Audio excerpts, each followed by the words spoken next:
Los Angeles, the city of angels, the city known as the entertainment capital of the world.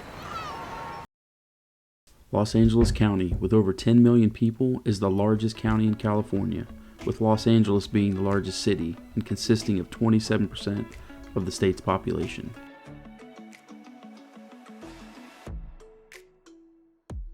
Los Angeles County is so big that it is almost 4 times bigger than Las Vegas, which has a population of just over 2.5 million and is growing by roughly 3.5% each year, and is twice the size in population as Chicago or Cook County, which has just over 5 million people and is the second largest county in the country. Los Angeles sees over 50 million visitors every year, and with almost perfect year-round weather, it's never a bad time to visit. Although you will find it more crowded in the summertime and cooler in the wintertime. I'll never forget flying over Los Angeles for the first time when I was in my early 20s. I was blown away by the sheer size of LA and how dense it was. It seemed like we flew over LA for 20 minutes straight. I wondered how so many people could live in one area. Being from Ohio, I had never witnessed anything like it. Los Angeles is surrounded by mountains, forest, desert, and the Pacific Ocean, which stretches for more than 75 miles in length, and hosts some of the most famous beach towns in the world, like Santa Monica, a great place to spend the day. Santa Monica, known for its long pier, is actually 2 piers in one. The long narrow pier, which was originally built in 1909 to carry raw sewage out and be dumped into the ocean. This, however, was discontinued in the 1920s. The other pier is home to Pacific Park, a small amusement park built in 1916 which operates year-round.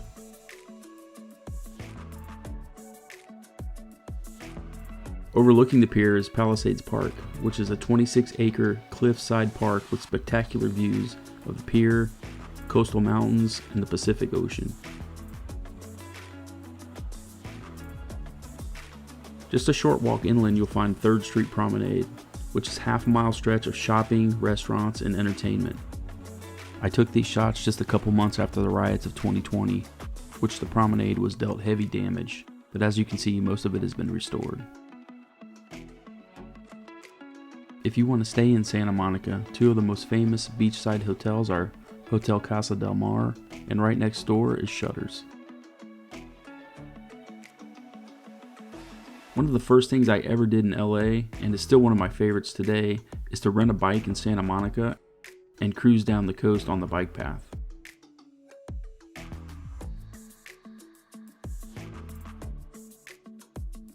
The bike path extends 22 miles from Pacific Palisades in the north, just south of Malibu, to the foothills of Palos Verdes to the south. It jets inland around Marina del Rey only briefly, and the rest of the path is ocean view.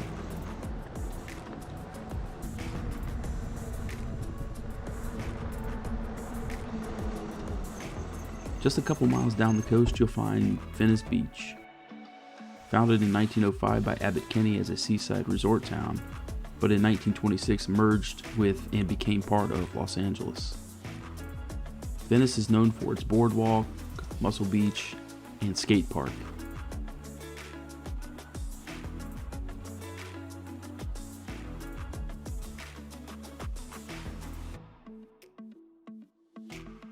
There have been so many movies filmed here that it's hard to name them all, so I won't. It seems that in recent years, Venice has been overrun by the homeless. They are everywhere, and their tents and shelters line the boardwalk and bike path.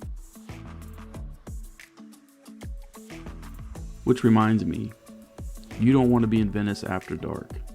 There are a lot of shady characters lurking in the shadows, and there isn't much of a police presence.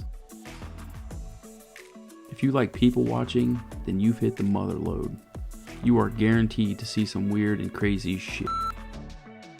If you hang around long enough, you'll run into some local street performers. And most of these guys put on a pretty good show.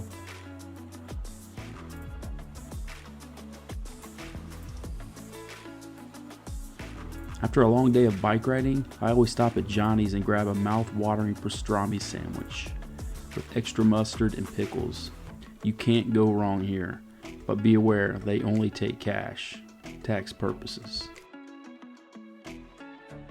LA's surrounding mountains get an average of 132 inches of snowfall each year, and there are around 24,000 acres of parks with hundreds of miles of hiking and bike trails, all within the greater Los Angeles area. Another one of my favorite day activities is to visit the iconic Griffith Observatory for the sweeping city views.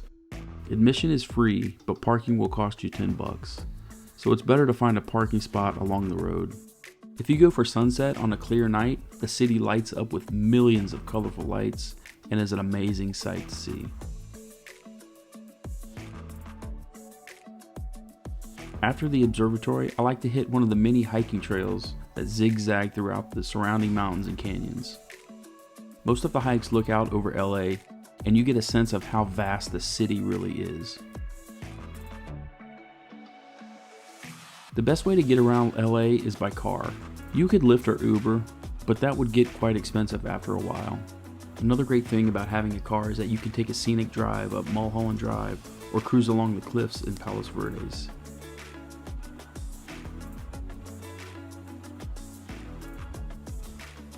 With a city this big, filled with so many people, you're bound to have problems.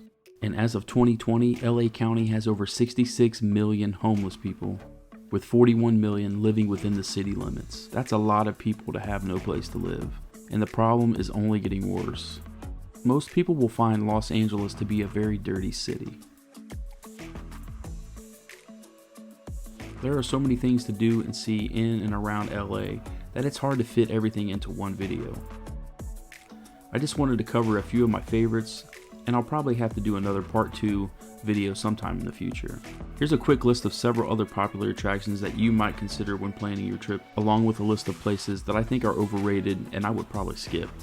Number 1, if you like museums, the Getty Museum, La Brea Tar Pits, or the Natural History Museum are probably the 3 best.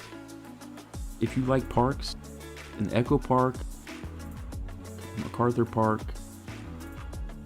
and Elysian Park overlooking Dodger Stadium are well worth a visit.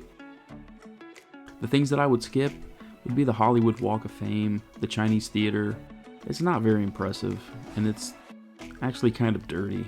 I would definitely skip Rodeo Drive and most of downtown LA, and definitely stay out of East LA. Well, that's a quick look at Los Angeles from my perspective. So until next time.